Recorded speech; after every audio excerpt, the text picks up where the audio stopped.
Coat unquote মোর glamorous কারো কারো কাছে, কিন্তু আমি সেটা নেইনি, কারণ আমি মনে করি এই দুটো মন্ত্রণালয়ের অনেক কাজ করার স্কোপ আছে। সেই সব কিছুর জন্য আপনারা একটু কাইন্ডলি কন্ট্রিবিউট করবেন। আমরা শুনেছি যে শুরুতে অনেকে আগ্রহী ছিলেন না, এখানকার কর্মীরা গিয়ে গিয়ে চেষ্টা করেছেন ফিল্মগুলো এখানে সংরক্ষণ করার জন্য। আমি পলিসি অ্যান্ড স্ট্র্যাটেজির হয়ে আরো 3-4টা মন্ত্রণালয়ের সাথে কাজ করি, তো আমার মনে হয় ওগুলো ওখানে যাওয়া উচিত। সো ব্যাপারটা যেটা বোঝাতে চাইছি যে গরিবের সংসারের যে সংকট, সেই সংকটটা আছে, কিন্তু এই যে দুটো মন্ত্রণালয়ের দায়িত্ব আমি চুজ করেছি, এটা আমি চুজ করেছি। মাননীয় প্রধানমন্ত্রী আমাকে অন্য মন্ত্রণালয়ের কথা প্রপোজ করেছিলেন, যেগুলো কোট আনকোট মোর গ্ল্যামারাস কারো কারো কাছে, কিন্তু আমি সেটা নেইনি, কারণ আমি মনে করি এই দুটো মন্ত্রণালয়ের অনেক কাজ করার স্কোপ আছে। সো আমি আশা করি যে এইসব ক্ষেত্রে বাজেট বরাদ্দ বাড়াতে হবেই, এবং আমাদের মাননীয় প্রধানমন্ত্রী তার সাথে আমরা বসেছি, তার খুবই আন্তরিক পরিকল্পনা আছে এই জিনিসগুলোকে ছড়িয়ে দেওয়ার জন্য।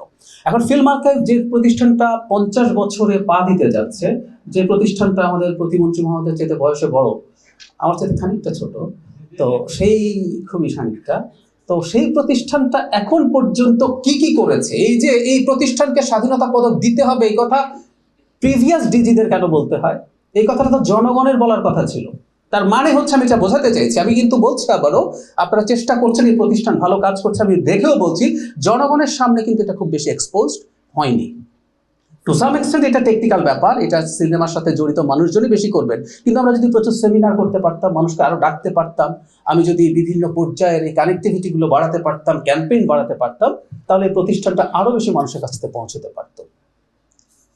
আপনারা যারা এখানে উপস্থিত আছেন, আপনারা দেখেছেন যে এখানে বিভিন্ন চলচ্চিত্র সামগ্রী এখানে প্রদর্শিত হচ্ছে, একটা মিউজিয়ামের কথা এসছে, আমিও মনে করি সেটা হওয়া দরকার। সেই সব কিছুর জন্য আপনারা একটু কাইন্ডলি কন্ট্রিবিউট করবেন। আমরা শুনেছি যে শুরুতে অনেকে আগ্রহী ছিলেন না, এখানকার কর্মীরা গিয়ে গিয়ে চেষ্টা করেছেন ফিল্মগুলো এখানে সংরক্ষণ করার জন্য।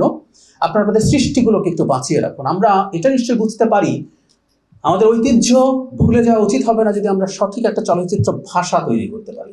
আমরা অনেকেই যারা সিনেমার সাথে সরাসরি জড়িত মানুষ নই, তারাও ইরানিয়ান নিউ ওয়েভের কথা জানি, যেখানে খুব কম বাজেটে নিজস্ব একটা স্বতন্ত্র চলচ্চিত্র ভাষা তৈরি করে পৃথিবীকে জয় করেছিলেন তারা, এবং মারাত্মক রকম সীমাবদ্ধতার মধ্যে। ওইটা যেহেতু খুবই রেস্ট্রিক্টেড একটা কান্ট্রি, সেখানে স্ক্রিপ্টিং থেকে শুরু করে শেষ পর্যন্ত নানা রকম রেস্ট্রিকশন আছে, কিন্তু নিজের ঐতিহ্যের দিকে তাকিয়ে সেটাকে সংরক্ষণ করে একটা ভিন্ন চলচ্চিত্র ভাষা তৈরি করা যায়, যেটা আসলে পৃথিবী জয় করে। একই কথা আমাদের কাছাকাছির কথা যদি বলি, কোরিয়ান ফিল্মের ক্ষেত্রেও বলা যায়। সো আমরা এই আর্কাইভটা আমাদের এই জায়গাটায় সাহায্য করতে পারে, আমাদের ঐতিহ্য ধরে রাখা, আমাদের ভবিষ্যতে যেসব গবেষক আছেন, চলচ্চিত্র নির্মাতা আছেন, সেই নির্মাতারা এটা থেকে শিক্ষা নিয়ে আমাদের একটা স্বতন্ত্র চলচ্চিত্র ভাষা তৈরি হবে।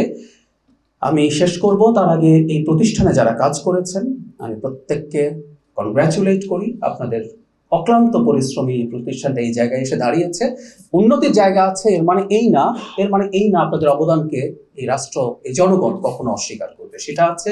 একই সাথে এখানে চলচ্চিত্রের মানুষ যারা আছেন, আপনাদেরকে নিয়েই চলচ্চিত্র, এবং সেই চলচ্চিত্রকে যেভাবে সম্ভব একটা খুব গুরুত্বপূর্ণ জায়গায় নিয়ে যাওয়া, যেটা ব্যবসায়িকভাবে সফল তো হবেই, একই সাথে আমরা যেগুলোকে ফিল্মের ভাষায় প্যারালাল সিনেমা বা অল্টারনেটিভ ফিল্মস বলছি, সেগুলো যাতে বাংলাদেশ একটা খুব চমৎকার ব্রিডিং গ্রাউন্ড হয়ে ওঠে, সেই চেষ্টা সর্বোচ্চ করব।